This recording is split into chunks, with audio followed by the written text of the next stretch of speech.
Hello students, आज start करते हैं चैप्टर नंबर 2 ज्योमेट्री का पाइथागोरस थ्योरम। पाइथागोरस थ्योरम से इतना तो हमें समझ में आता है, पाइथागोरस थ्योरम कब लगता है? जब ट्रायंगल क्या हो, 90 डिग्री हो। मान लो ये ए बी सी है, पहले ही पढ़े थे ना हम लोग ने, एकदम बेसिक से बता रहे। तो पाइथागोरस थ्योरम के अकॉर्डिंग क्या होता था कि ये जो ए बी है, A B square plus B C square is equals to क्या आना चाहिए? A C square. यानी कि ये दोनों साइड का जो सम है वो ये दोनों जो साइड है उनके स्क्वायर का जो सम है वो इसका इक्वल होगा। और इसे 90 के सामने वाले को हम लोग कहते क्या है? हाइपोटेनस। एकदम बेसिक से देख रहे हैं। अब क्योंकि 2.1 जो है बहुत ज्यादा इजी है, उसमें हमें थ्योरम ऑफ ज्योमेट्रिक मीन लगा। थ्योरम ऑफ ज्योमेट्रिक मीन क्या होता है, आओ समझते हैं। ये जो मैं यहाँ पे ट्रायंगल बना रही हूँ, ये ट्रायंगल में ये कौन सा ट्रायंगल है? 90 डिग्री का है। मतलब कौन सा ट्रायंगल है? ये राइट एंगल ट्रायंगल है। यहाँ पे हम लोगों ने एबीसी ले लिए। अब एंगल, ये जो हाइपोटेनस है, हाइपोटेनस के ऊपर कोई एक ऐसा सेगमेंट आए जो यहाँ पे आके फिर क्या बनाए? 90 डिग्री बनाए। उस सिचुएशन में हम theorem of geometrical mean, theorem of geometrical mean के अकॉर्डिंग क्या है कि ये जो सेगमेंट, मान लो मैंने इसका नाम दे दिए सेगमेंट BD जो है, सेगमेंट BD, ये किसके ऊपर परपेंडिकुलर होना चाहिए? किसके ऊपर परपेंडिकुलर होना चाहिए? हाइपोटेनस या सेगमेंट AC के ऊपर। ये कंडीशन ध्यान में रखो। एक एंगल मतलब राइट एंगल ट्रायंगल हो और उस राइट एंगल से हाइपोटेनस के ऊपर एक 90 बनना चाहिए, परपेंडिकुलर बनना चाहिए। तो theorem of geometric mean, theorem of geometric mean के अकॉर्डिंग ये क्या बन गया? BD स्क्वायर, देखो ये जो है ना, ये वाली line, BD square is equals to क्या हो जाएगा? AD into DC, AD into DC। ठीक है, ध्यान में रखना। ये थ्योरम ऑफ ज्योमेट्रिकल मीन के लिए क्या लेंगे हम लोग? BD square is equals to AD into DC।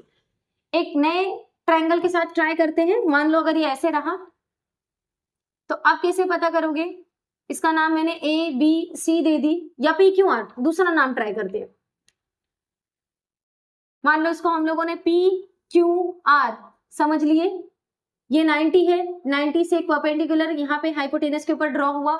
तो अब अगर थ्योरम ऑफ ज्योमेट्रिकल मीन अगर हमको अप्लाई करना हो तो क्या बनेगा? ये इसका नाम पहले दे दो M। क्या बनेगा? QM square, QM square is equals to, answer देने की कोशिश करो, क्या रहेगा? PM into MR। ठीक है, ये बेसिक आपने समझ गए। इसके अलावा और क्या देखना है हमें इसमें? इसके अलावा और क्या देखना है हमें? 30, 60, 90 ट्रायंगल। ट्रायंगल के तीनों एंगल का सम कितना होता है? 180। बेसिक ही है ना ये। पूरे इस लेक्चर में हम लोग बेसिक ही देख रहे हैं। मान लो ये हम लोगों ने एक ट्रायंगल बनाए, ये ट्रायंगल को हम लोगों ने देख लिया कि ये कितना है? 90 डिग्री है। नाम कुछ भी दे दो, आपके ऊपर है। PQR हमने नाम दे दिए। ये 30 है, ये कितना है? 60 है। ये 60 होना चाहिए और ये 30 होना चाहिए। क्यों ऐसा बोल रही हूँ मैं? थोड़ा मेजरमेंट के हिसाब से आप देखोगे तो 30 थोड़ा छोटा है, 60 बड़ा। 30, 60, 90 थ्योरम। तीनों angle, angle P plus angle Q plus angle R, तीनों एंगल का सम कितना रहेगा? 180। बेसिक है ना ये, 9th में हम लोगों ने पढ़ चुके कि sum of all angle of a triangle is 180। यहाँ पे हमें क्या समझना है? यहाँ पे हमें एक देखना है कि अपोजिट ऑफ एंगल 30 के अपोजिट में कौन सा फॉर्मूला यूज होगा? ठीक है, opposite of angle 30, opposite of angle 30 is equals to क्या होता है? Half of hypotenuse. तो अपोजिट ऑफ एंगल 30। दूसरा हमें क्या देखना है? अपोजिट ऑफ एंगल 30 के बाद क्या है? 45। अपोजिट ऑफ एंगल 45 कितना होगा? अपोजिट ऑफ एंगल 60 कितना होगा?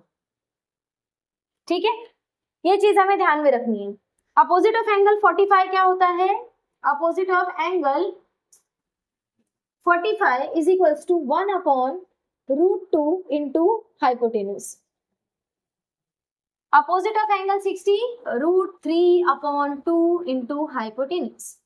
रखो 30 के अपोजिट, देखो 30 के opposite half into hypotenuse, hypotenuse तीनों में ना, ऐसे याद रखो 30 है हाफ, 40 1/√2, 60 √3/2, हाइपोटेनस तो तीनों में ही है। अच्छा, इसके अलावा हम लोग इसका आंसर फाइंड आउट करते हैं। अगर अपोजिट देखोगे, अपोजिट ऑफ एंगल 30 के अपोजिट में कौन सा साइड आ रहा है, PQ is equals to half, hypotenuse कौन है, हाइपोटेनस PR है, इजी है। सेम अपोजिट ऑफ एंगल 45, यहाँ पे 45 नहीं है क्योंकि 30 60 90 थ्योरम है, मैं 45 का भी आपको बताती हूँ। अपोजिट ऑफ एंगल 60 का अगर हम लोग देखेंगे 60 के, ये 60 एंगल है, इसके अपोजिट में कौन आ रहा है, QR is equal to √3/2 into hypotenuse कौन सा है, PR।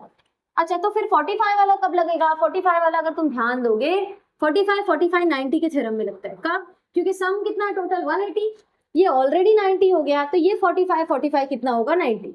समझ आया, अगर हम लोग इसको यूज करेंगे तब ये वाला फॉर्मूला हम लोग यूज कर सकते हैं। Opposite of angle 45 is equals to half of hypotenuse, half of hypotenuse मान लो ये भी 45, ये भी ना, मुझे अगर ये साइड फाइंड आउट करना है किसी वजह से, तो मैं क्या लिखूंगी, ये formula opposite of angle 45 is equals to 1/√2 into hypotenuse, 1/√2 as it is रहेगा, अपोजिट एंगल ऑफ 45। अगर मुझे ये साइड मालूम करना हो, 45 के सामने आ रहा है, मैंने यहाँ पे लिख दी PQ is equals to 1/√2 into hypotenuse कौन सा है, PR।